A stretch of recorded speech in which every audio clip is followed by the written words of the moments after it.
Imagine for a moment you are reading a book, enthralled in one of the most interesting stories you've ever heard.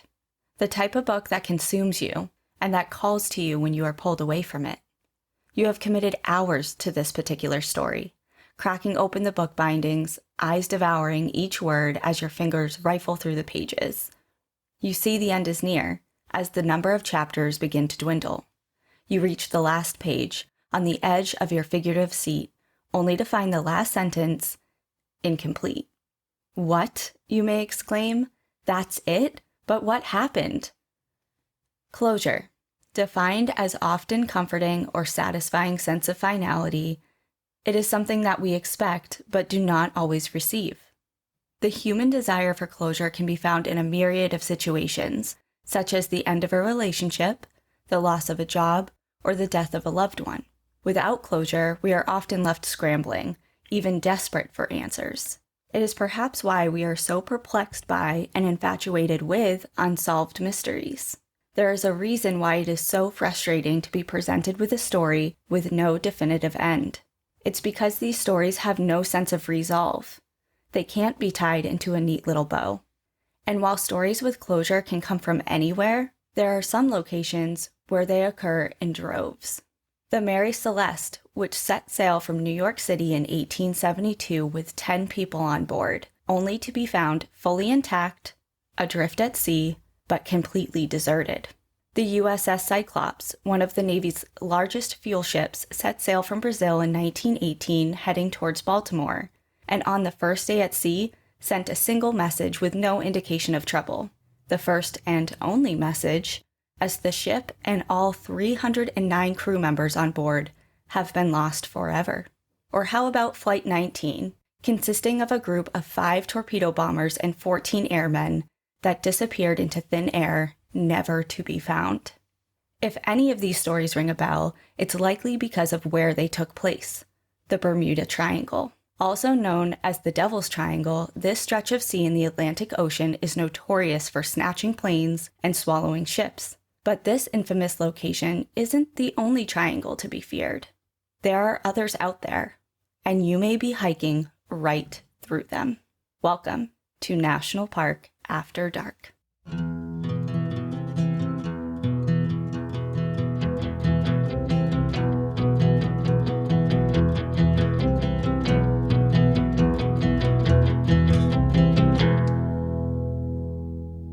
I know what you meant about Vermont now. Woo, woo, I can't believe you didn't know. I don't know.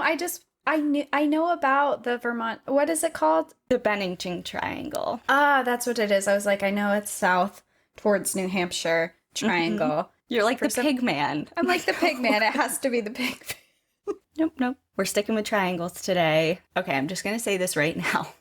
We are only visiting 3 triangles. I made a triangle out of our locations. Oh. Just to be complete.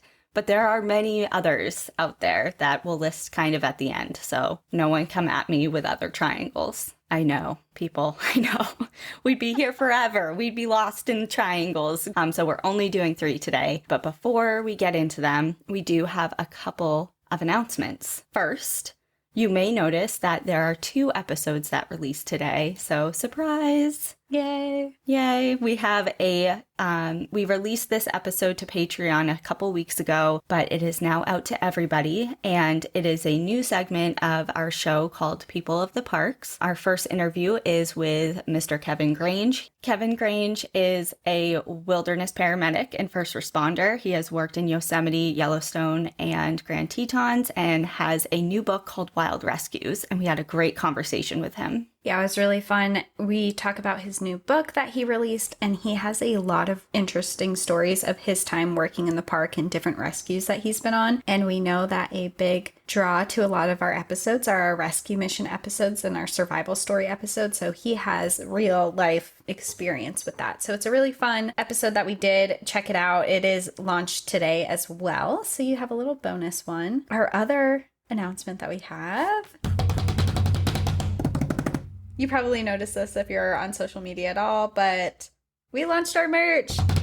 Yes, Finally. A couple things about that. Number one, this episode is being released October 25th. So Patreon members, that means you have one more week to use your exclusive Patreon only discount code. So utilize that while you can. Also, somebody asked us if this was going to be a limited release like we did last time. And the answer, it is not.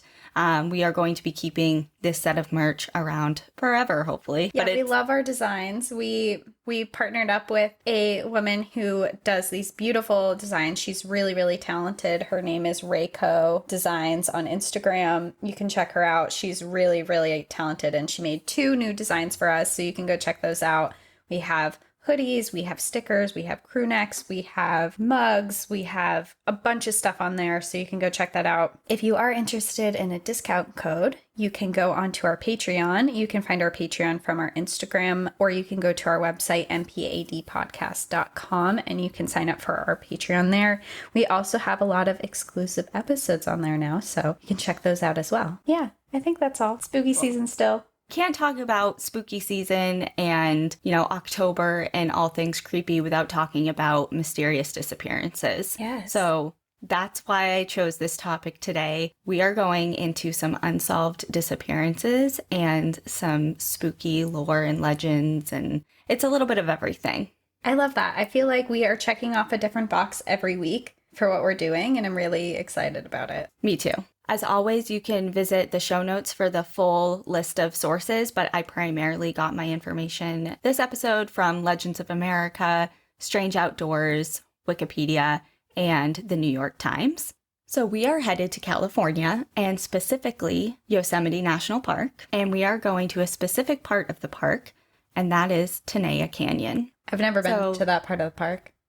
After this, I don't think you actually physically want to be there, so let's just visit in our minds. Located in Yosemite National Park, carved out by a glacier, this large 10-mile gash in the earth drops 4,000 feet from the outlet of Tenaya Lake and down to Yosemite Valley. And it carries water in Tenaya Creek through a series of cascades and pools into a deep canyon below Cloud's Rest, which is a giant mountain which is directly next to Half Dome. If you look up pictures of this canyon, it is absolutely beautiful. I'm looking up photos right now. Oh, How do you spell it? Tenaya. Tenaya? Or Tenaya. Tenaya. Oh, wow. Yeah, it looks beautiful. It looks like there's a lot of rock climbing there. Yes, there is. Speaking of rock climbing, that is something that a lot of people go to this canyon for. A lot of technical climbing happens there. And the canyon itself has no designated foot trail, and it is notoriously difficult to navigate, particularly in the spring and the summer as the water levels are higher during that time of year. The Park Service has actually actively discouraged hikers from navigating and entering this canyon due to its dangers. There are signs that warn against hiking in the canyon stating, quote, "Warning, this is not a trail. Travel beyond this point is dangerous without climbing equipment. Return to Tioga Road." But of course, humans are notorious for not listening to warnings, so there has been some mishaps in this canyon.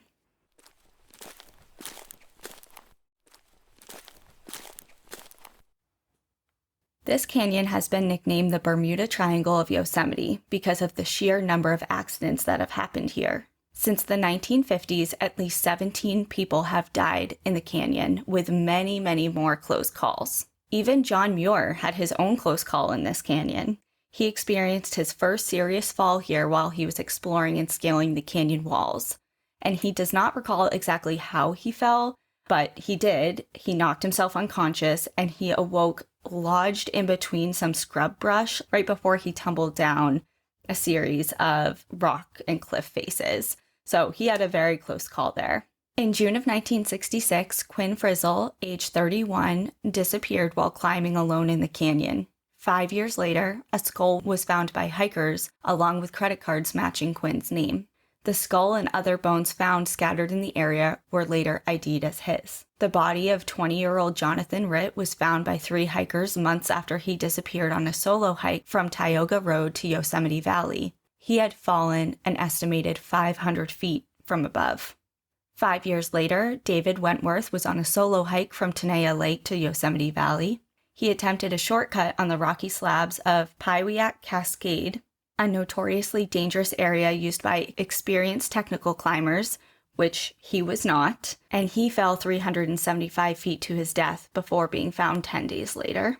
There's a lot of falling going on here. In July of 1974, 16-year-old Eric Stackstad was hiking Mount Watkins Trail when thick fog and inclement weather rolled in. Eric, against the pleading of the other friends he was with 2 other people, decided to go off solo for help.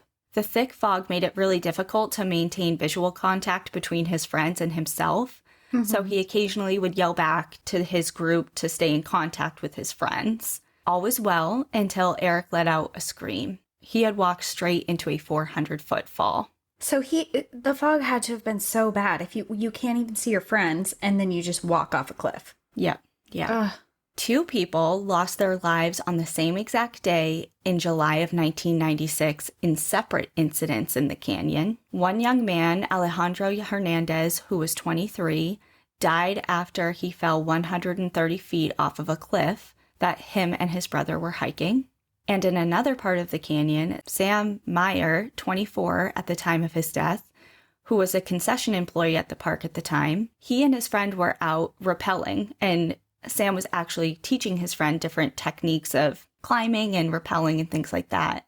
And Sam rappelled down into what he thought was a shallow cavern, but the water was much deeper than he thought, and he didn't have the equipment needed to ascend, and he ended up drowning. But not all deaths in this canyon revolve around hiking, climbing, and falling. A tragic drowning occurred in the canyon in June of 1977.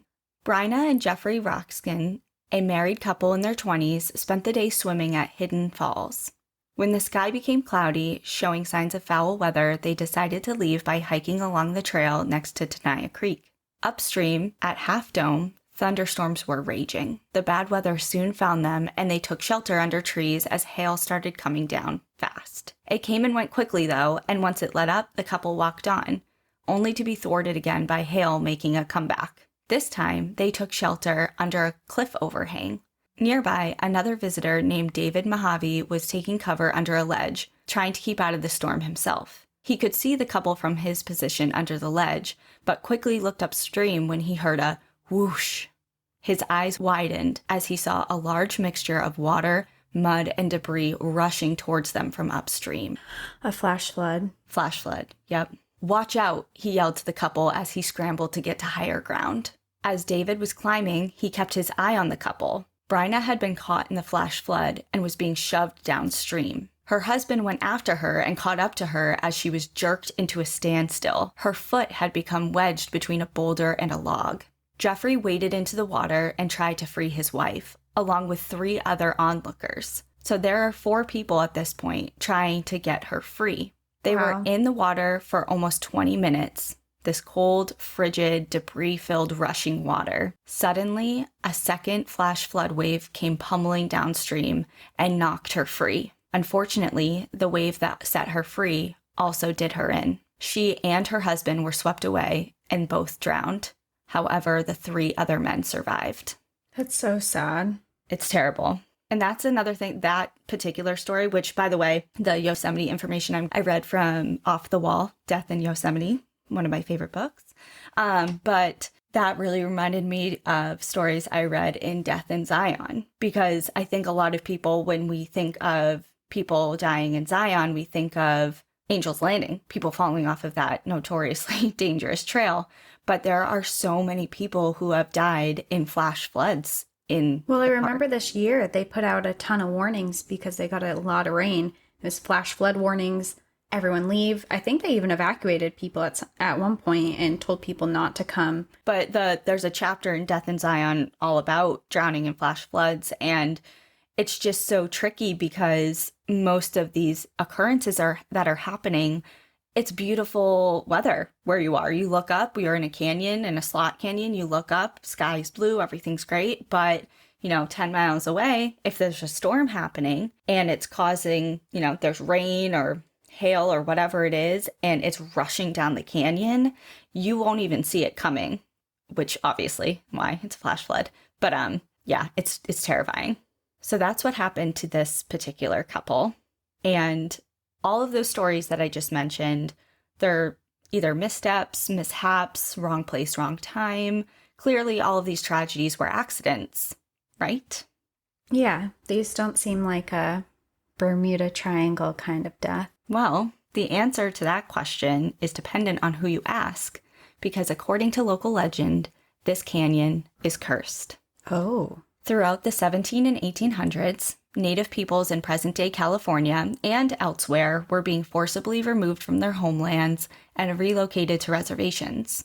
In the mid-1830s, a small group of fur trappers were the first non-Native people to set eyes on present-day Yosemite, but it actually didn't gain much attention by the Europeans until the 1850s when the gold rush hit. By this time, an estimated 2/3 of California's Native population of approximately 300,000 people had already died due to introduced European disease and homicide. And it was in the mountains and valleys of what is now Yosemite that the last groups of free Native peoples made their last stands. With the influx of European settlers and rising tensions between them and the last remaining tribes, John McDougall, the governor of California at the time, authorized an all-volunteer militia called the Mariposa Battalion. It consisted of over 200 men whose mission it was to, quote, pacify local Indians and prevent further raids, end quote. This battalion had heard of a secret valley that was allegedly protected by witchcraft and difficult to penetrate, as the people that were living in this valley would roll rocks down its walls towards intruders. The battalion headed straight towards it as they heard a group of natives were hiding out there, refusing to relocate. They met with Awanichi Chief Tenaya, who was adamant about not wanting his people to be a part of the relocation. After speaking with the battalion, it was revealed that if they were forcibly removed and relocated, that they would be placed with other groups of Native peoples. And Chief Tenaya was really worried about this, not only because they were going to be taken from their lands, but if they were relocated, they were going to be brought to a specific place with other Native groups that were their enemies at the time. Yeah, like that's not going to go well. Right. So he was worried for his people. And allegedly, he said that, okay, we will surrender, we'll sign a treaty in a couple days. Like, give us time. So days pass, no signs from Chief Tenaya or his people. So the battalion are upset, to put it lightly, and they press into the valley. So they get into the valley and set up camp near present-day Bridal View Meadow. It's here that they captured over 70 members of the tribe, and they were mainly women and children, and they held them hostage while they burned the homes of the village and their large stores of acorns, which they heavily relied on for food, and it was their tactic and goal to starve out the rest of the tribe because they burned down all their food sources. That's so horrible. The whole thing's horrible. I mean, it's just such a dark stain on U.S. history, is just everything that we've done to Native and Indigenous peoples. I just don't get how you even think to do that. Yeah. It's a war I just don't even tactic. get how you think to do that as a person. Well, their tactic didn't work.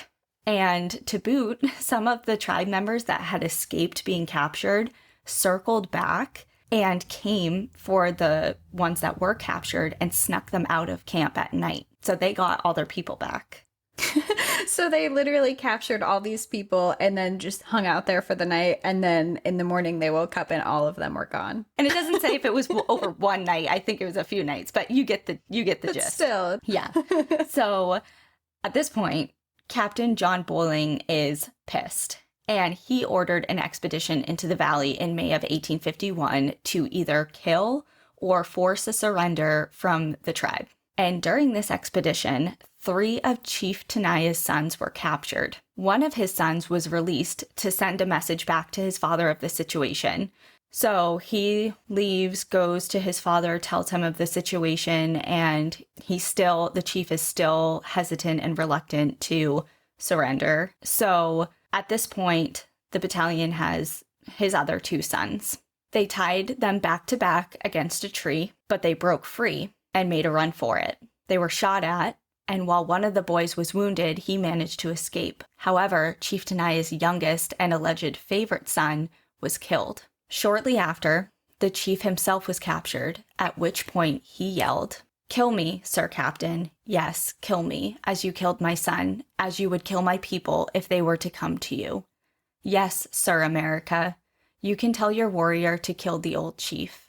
You have made me sorrowful, my life dark. You killed the child of my heart. Why not kill the father? But wait a little. When I am dead, I will call to my people to come, and they shall hear me in their sleep and come to avenge the death of their chief and his son. Yes, Sir America, my spirit will make trouble for you and your people, as you have made trouble to me and my people. With the wizards, I will follow the white people and make them fear me. You may kill me, Sir Captain, but you shall not live in peace. I will follow you in your footsteps. I will not leave my home, but be with the spirits among the rocks, the waterfalls, in the river and in the wind. Wherever you go, I will be with you. You will not see me, but you will fear the spirit of the old chief. That's a threat, I'd believe. So, to this day, Yosemite Valley and Tenaya Canyon are supposedly haunted by those spirits. A lot of people think that a lot of the accidents and deaths that occur in this area can be attributed to Chief Tenaya and his curse. And now the canyon's named after him, too. Yes. Well, I think you're right. I don't really want to go there if everyone's falling 500 feet to their deaths. Yeah, I mean, and even the sign, the one that I said in the beginning, like the warning, like go back. It's like on this old rusty looking sign. Like creepy. Just looks, yeah, like just don't. There's so many other areas of the park that you can probably go to. I will say though, I mean, obviously for technical climbers and experienced outdoorsmen, and it's just beautiful. It's not somewhere I would go because I'm just a nervous Nelly, but yeah. Okay, so we are leaving Yosemite. Goodbye, Yosemite. We are headed to your state of Vermont.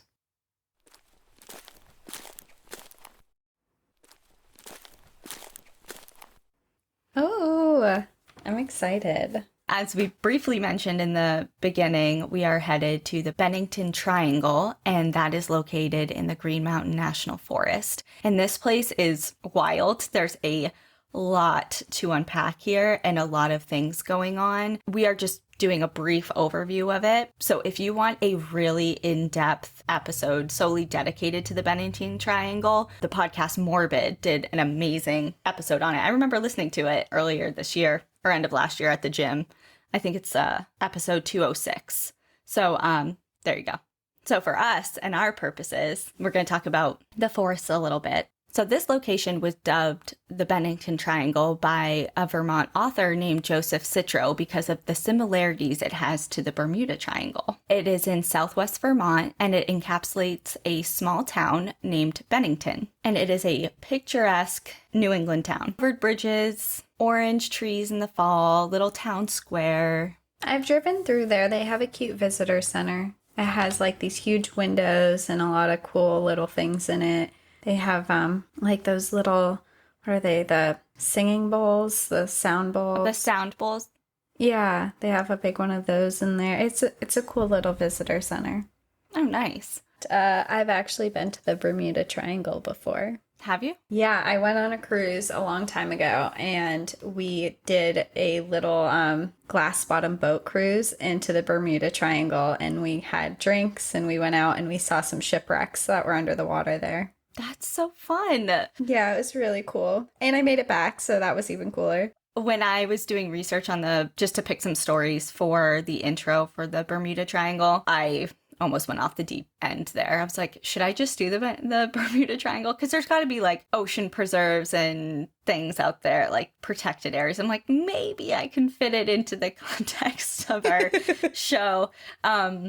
But yeah, those stories, like the Mary Celeste and stuff, are just, it's scary. And I don't know if it's aliens and portals and vortexes and all of that, but either way, something's up there and it's Something's scary. going on over there.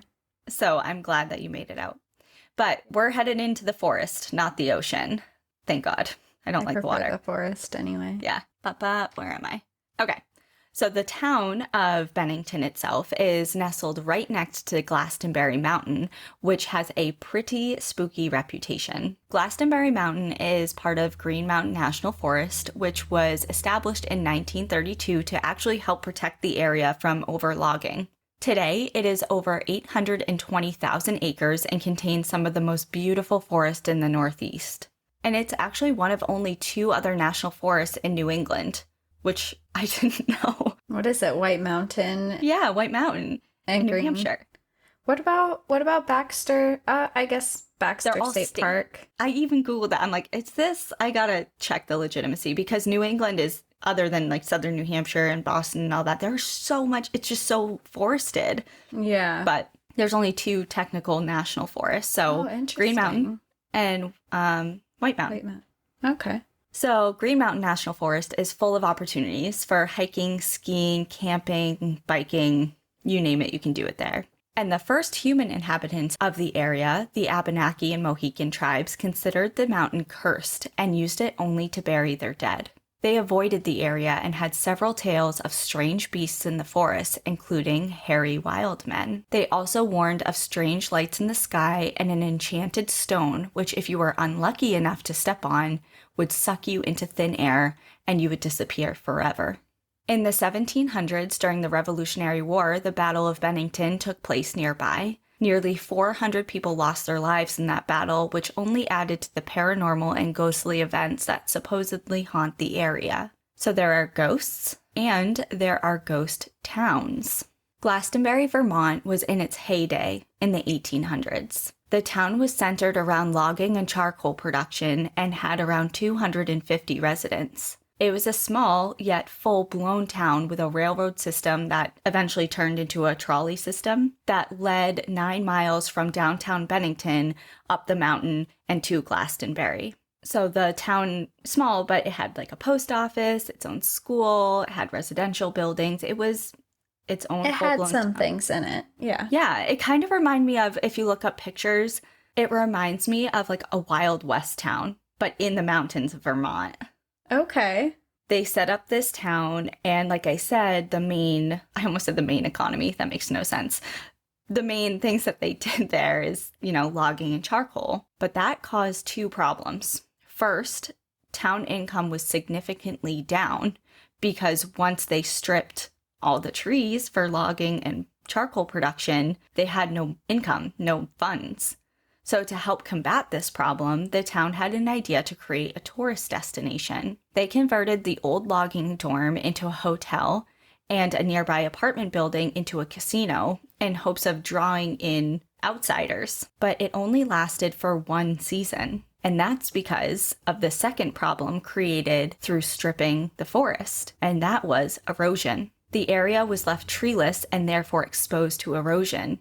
And in the fall of 1898, right after their first and only summer tourist season, a flash flood came through the area and the bridges and railways to the town were destroyed. So no one could get there, leaving the would-be resort to decay in the forest. Oh, weird. We need the earth and... Kind of like the Lorax in a weird way. Yeah, I can see that. Like they want all the truffula trees for needs and then causes all the problems. Or the giving tree. Have you heard of that story? Yes, but I'm not familiar with it. It's the giving tree. The kid comes over, climbs on the branches, and eats, I think it was an apple tree, eats its apples, climbs on the tree, has fun. Then he grows up and he's like, well, I need a home. And the tree is like, well, just cut me down. So he cuts the tree down and then he goes back because he needs more things and it's gone. There's nothing there. So it's like it's giving and giving with no return. Yeah. And then all the resources are gone.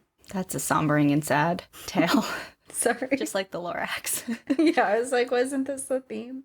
Yeah. Back to Glastonbury. In 1936, there was actually a cartoon in the paper, Believe It or Not, by Ripley. The cartoon stated that there were only 3 residents left in the town, which was a slight exaggeration, but not far off. By 1937, the town was disincorporated by the state, and as of 2018, the whole town has 8 residents.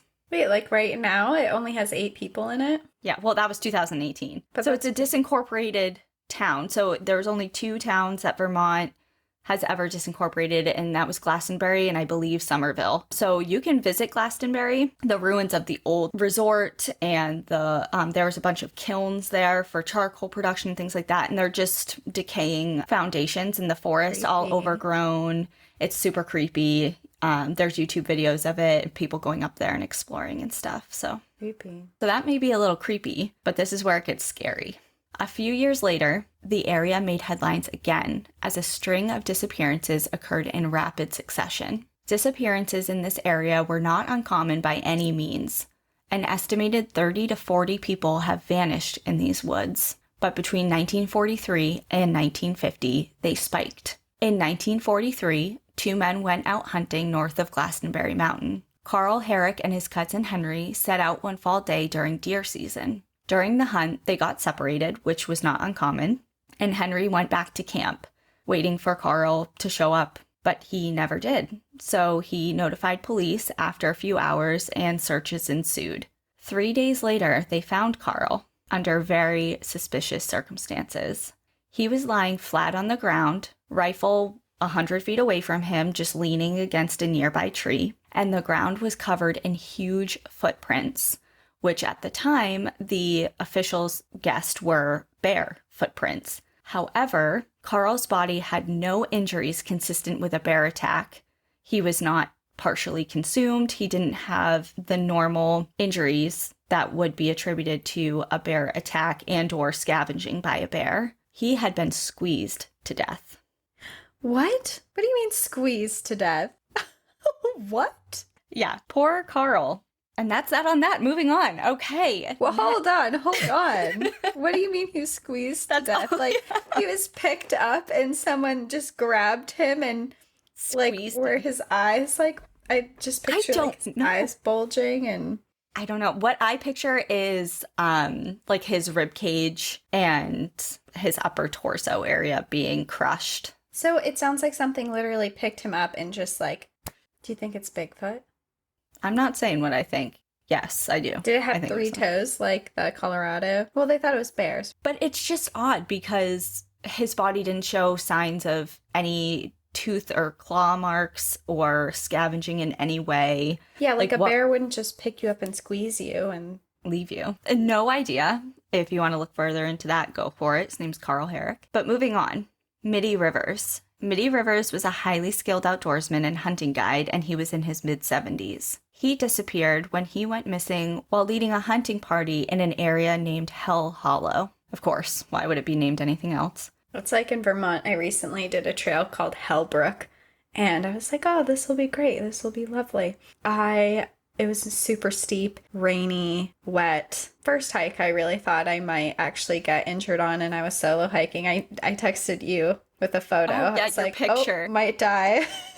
Your picture, and I was like, what picture do you want me to use for your missing poster? And you sent me one. It was like, you looked like a drowned rat, and you had all this mud all over your face. I'm like, oh, good. Okay. It's like, perfect. Everyone will recognize you. Yeah, so Vermont likes to use their hell names, and you should believe them if you see it. So he was in an area named Hell Hollow. He got separated from his group, and they returned to camp. So very similar to the previous story with Carl and Henry. His group were not worried about him. He was the guide and the leader of the group. He was in his 70s. He was very, very familiar with the area and was a very skilled outdoorsman. But when he didn't return to camp or to town, a huge search party was launched, including soldiers dispatched from Fort Devens in nearby Massachusetts.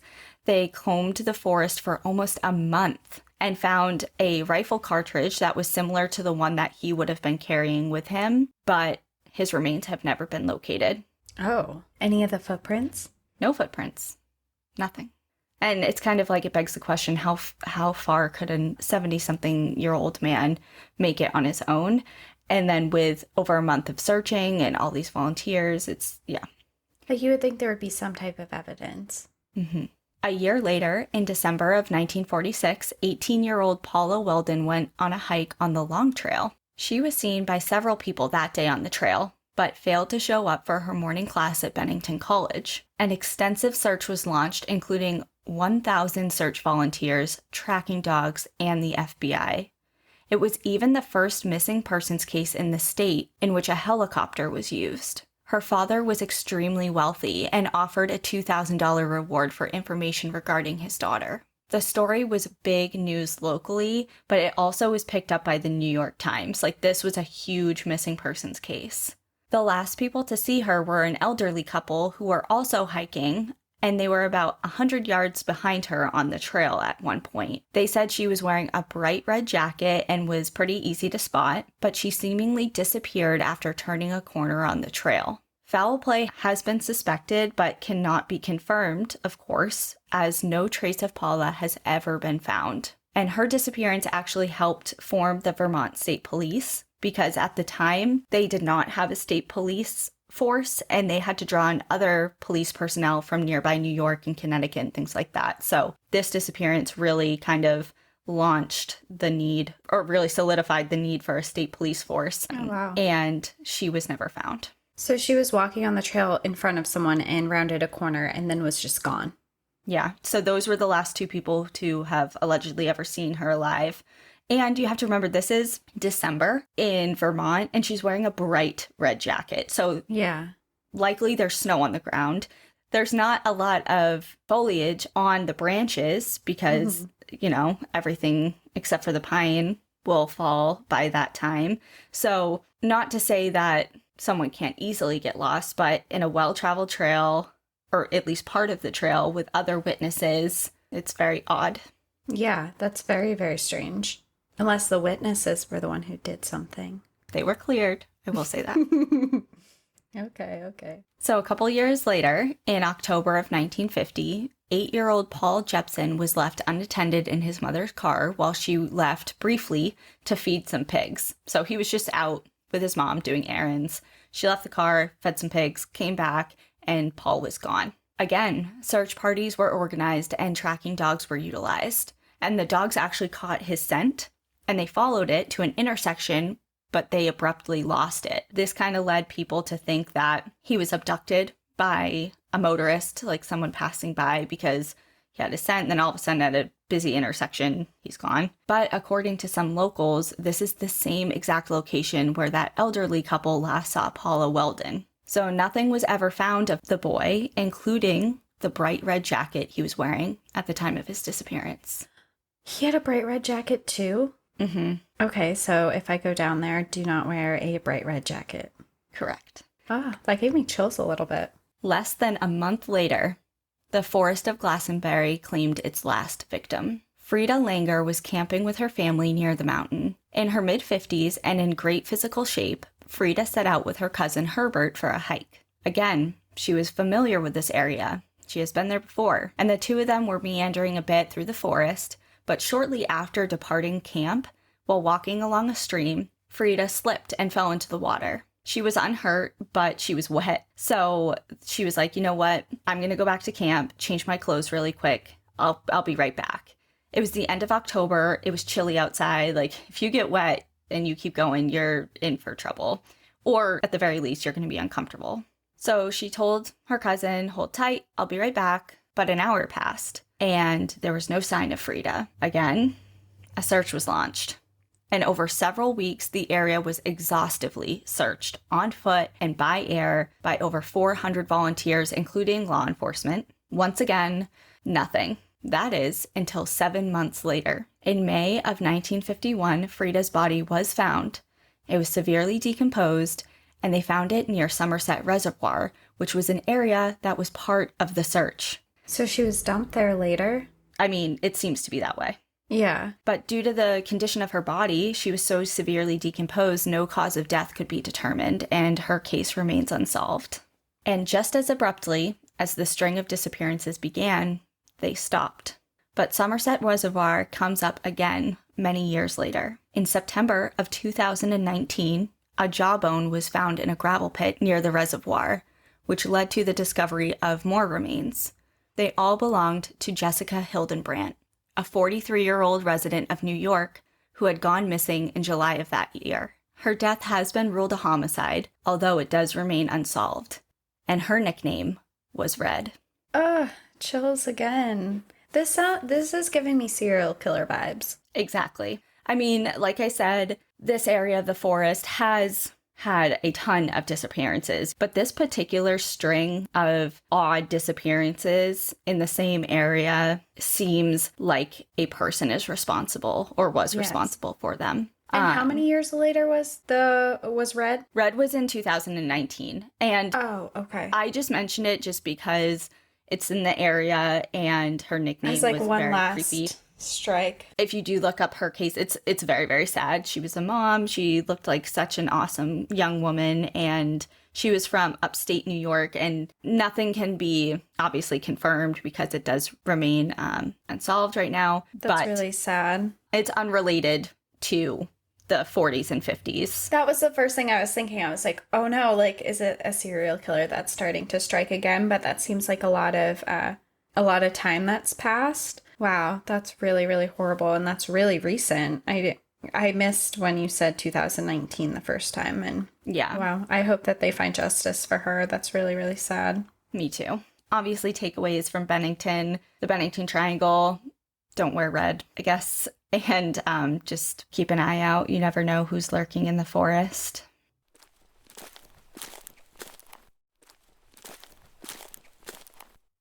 Okay, last location. We are heading clear across the country, and we are headed to the final frontier. Alaska. I love Alaska. We haven't been here in a while. So we saved this terrifying triangle for last. This one in and of itself is just crazy. We could spend all day here.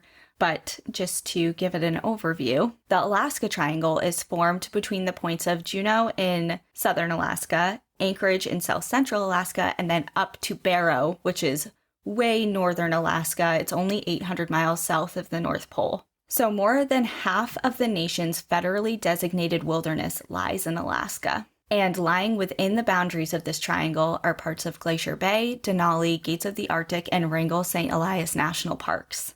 And in this space, 16,000 disappearances have occurred since 1988. 16,000? Since 88. That's not that long ago. No. Oh my god. That's like 33 years ago. Holy shit. Do the math. So that's how many a year? 16,000 divided by 33. Divided by 33. 484 a year. Wow, that's a lot of people. So that's just since 1988.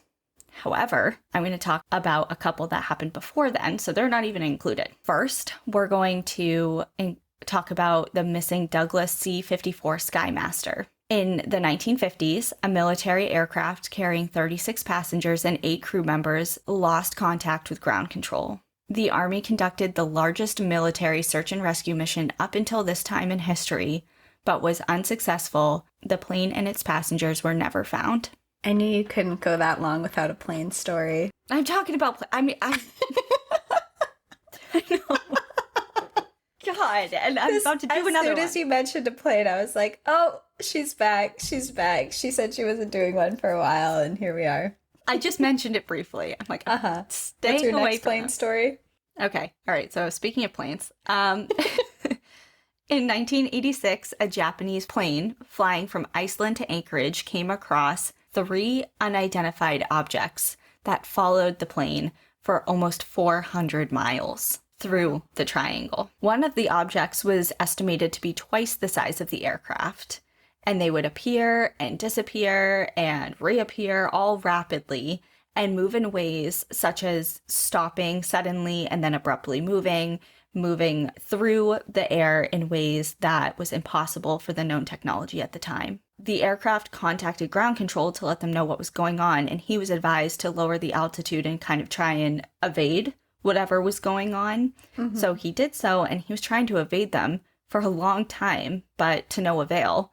And finally, they just kind of left and stopped following him after a half an hour. So UFOs? Aliens? UFOs. Okay, last plane thing. Literally. Oh, another one. Okay. This is one of the most famous Alaskan Triangle stories, so I had to mention it, even though it does involve a plane.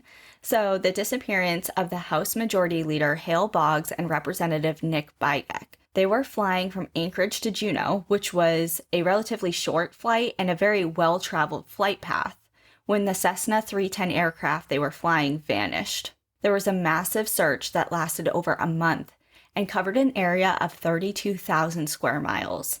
And to put that into perspective, that's the size of South Carolina. Wow. And they never found anything. That plane and its passengers have never been found. And that huge number of disappearances that I mentioned before may seem like a lot, because it is. But on average, 500 to 2,000 people go missing in the state of Alaska every single year.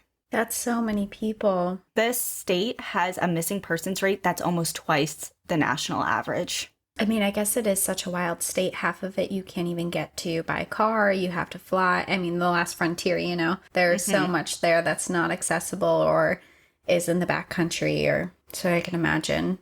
State troopers conduct hundreds of search and rescue operations with rarely any luck. Most of the people who go missing are never found. So to throw out some numbers, there are 3 million lakes in the state of Alaska. And the state has more coastline than the rest of the United States combined. And it also has the lowest population density at about 1 person per square mile. Wow. When you break it down, it is really not hard to see why so many people just vanish. There's just so much wild out there. And weather, too. Yeah. Like when you mentioned the plane and it was never found. I mean, if it crashed into some mountainside and there was a storm and it was buried forever, I mean, you know. And we're seeing a lot of that with not only on Everest, but in other glaciated areas with climate change and reduction of permafrost and things like that around the world. We're starting to uncover a lot of things from, you know, missing people. When we went to the Mammoth Dig site, like trying to make sure I enunciate my words. So we're not talking about mammoth dicks, we're talking about digs. We saw mummified remains of mammoth infants that were stuck in permafrost for thousands of years. Now that the ice is melting, they're starting to become exposed.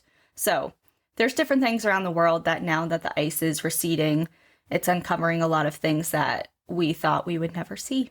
So obviously, weather, large expanses of wild places are the first and easiest thing to point to when it comes to disappearances, especially in this state. But for some, such as the local Tlingit tribe, meaning people of the tides, this group of indigenous peoples have been in what is now Alaska for centuries. They believe something much more sinister than crevasses and harsh weather are to blame for some of these disappearances. In their lore, they speak of an evil creature named Kushtaka, which loosely translates to land otter man. This creature is a shapeshifter and is evil. It imitates the sound of a woman or a child crying, and they use that sound to lure victims to rivers, where it will grab them and tear them into shreds or turn them into another Kushtaka. This gives me kind of Spirit Finger vibes a little bit. It's like Spirit Finger. Is it Spear Finger or Spirit? Spirit Finger. I'm like, Spirit Hand. Spear Finger and Sirens. Very true. Land Otter Man, Spirit Finger. Spirit Finger. And speaking of attacks, we all know that there are bears in Alaska. Alaska has polar bears, brown bears, and black bears. And to give you an idea of just how many, the statistics are just rolling in this episode. I like all these numbers. Okay, cool. This one I was really excited about. The state of Alaska contains about 98% of the entire U.S. population of brown bears and 70% of the entire North American population, and they have an estimated 30,000 of them. Wow, that's a lot. And that's just brown bears. Damn. With that many bears, you would think that at least some of these disappearances have bear attack written all over them. But according to a 2019 report by Alaskan health officials, between the year of 2000 and 2017, only 10 people died as a result of bear attacks in the state. So that doesn't mean that there weren't more attacks. 68 people were hospitalized in the state as a result of a bear attack. And of course, there is no way of knowing if some of these people who have disappeared were attacked and consumed or partially consumed by a bear.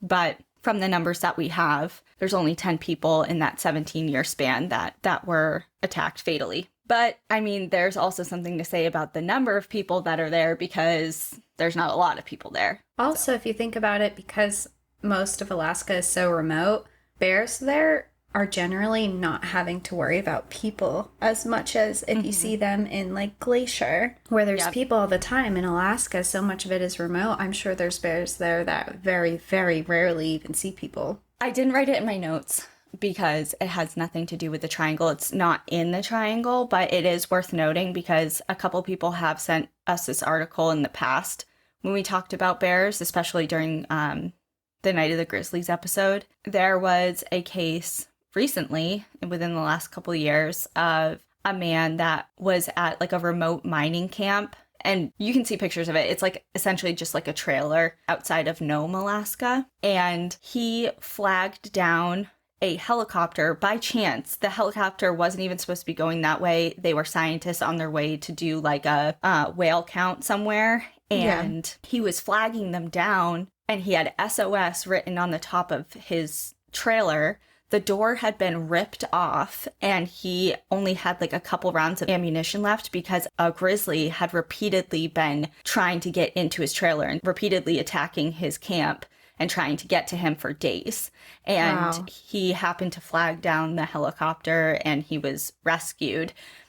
So that's a rare occurrence. Like, this grizzly literally would not leave him alone. Over days and days was trying to get to him, ripping his house apart and things like that. So that's fucking terrifying. But I think that's kind of a isolated type of incident.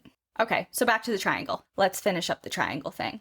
So another theory of what's going on in this triangle and why there are so many people that go missing there comes in the form of the vile vortex theory. So this theory claims that there are several geographical areas around the world that radiate extreme electromagnetic currents.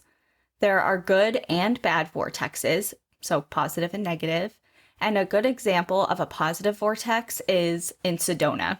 Tons of people go to Sedona, Arizona to heal and meditate, soak up the good vibes, and a lot of people say that's because the area has positive vortexes. Conversely, negative vortexes, which the Alaska Triangle is said to harbor, are known to drain or deplete energy and cause problems for both people and equipment. So think compasses spinning out of control in the Bermuda Triangle, which is allegedly also one of these types of vortexes, along with people feeling disoriented or confused, and engine malfunctions. So all those planes could be a reason why engines fail and things like that. And there has been evidence of large concentrations of magnetic anomalies within the triangle, which have disrupted compasses up to 30 degrees, making already difficult terrain almost impossible to navigate. So if this vile vortex thing is true, I mean, I didn't do too much deep diving into it, but if it's skewing your compass by 30 degrees, you really have no idea where you're going. Yeah, that's a lot. I mean, you're heading in a totally different direction at that point. There are also abduction theories. Obviously, that Japanese plane saw some unidentified aircraft, and UFO sightings are abundant in the triangle, so that was not an isolated incident. According to the National UFO Reporting Center, since 1998, over 560 UFO sightings have been reported in Alaska, with the majority of them being witnessed within the triangle. Many people hold tight to the thought that extraterrestrials are to blame for at least some of the disappearances. And not necessarily tied to disappearances per se, but always an honorable mention within the triangle is, of course, Bigfoot. Countless reports have come from this area, many of which actually come from Wrangell St. Elias National Park. I'm not even going to get into them because I think I hit my Bigfoot quota for this month. If you want to learn more about the Alaska Triangle, there's actually a Discovery show that came out very recently, I believe last year, on the Discovery Channel. It's called The Alaska Triangle, and each episode covers a different story or topic within the Alaska Triangle, and they have... how cool. Yeah, so some of the episode titles have to do with either UFO, Bigfoot, paranormal activity, there's sunken ships there, and just all unexplained phenomena that occurs within the triangle, so...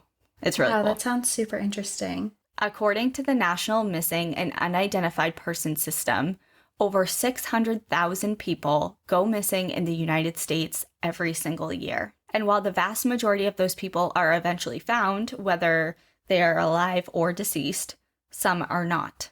The author of the Missing 411 books, David Paulides, estimates there are more than 1,600 disappearances in North America alone that cannot be explained, some of which, as we know, occur within the national park system. It's difficult to comprehend how this happens. How does someone just fall off the face of the earth, especially in the age of such connectivity? Although there are no definitive answers to many people who have never returned from their journeys into the wild, there are likely explanations within the wilderness itself. Sheer cliff faces in Tenaya Canyon, which can easily claim the lives of those who misstep. The vast forests of the Green Mountain State, which could easily hide those with ill intentions. Or the remote, rugged, and largely untouched terrain of Alaska. But sometimes rational explanations don't connect all of the dots. In some cases, despite logical explanations, questions do remain. And these questions usually involve a who or a what component. Who or what was responsible for some of these disappearances?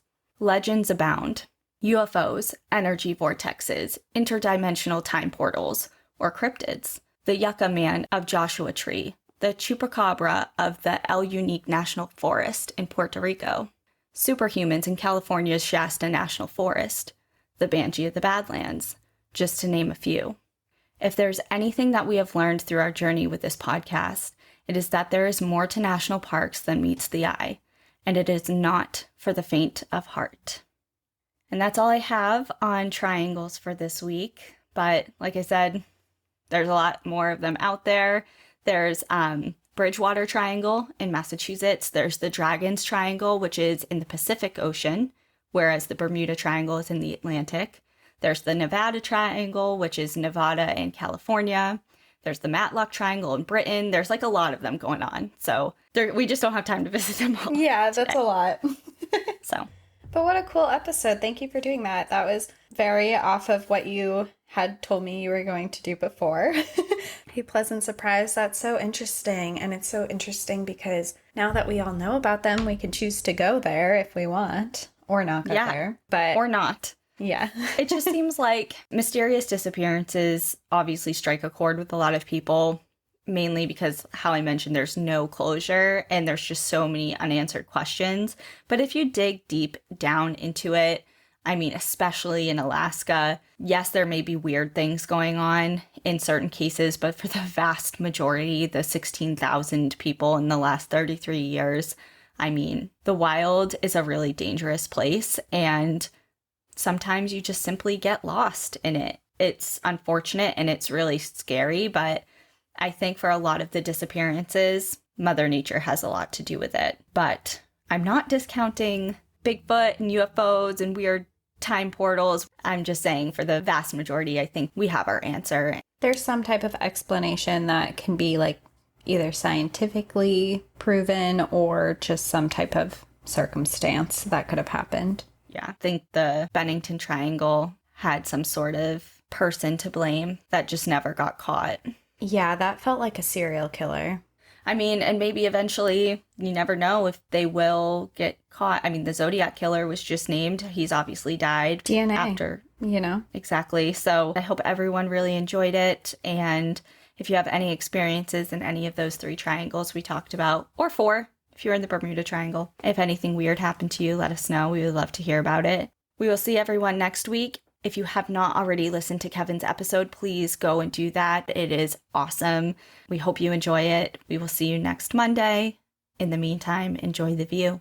But watch your back. Bye. Bye. State troopers conduct hundreds of search and rescue missions. Oh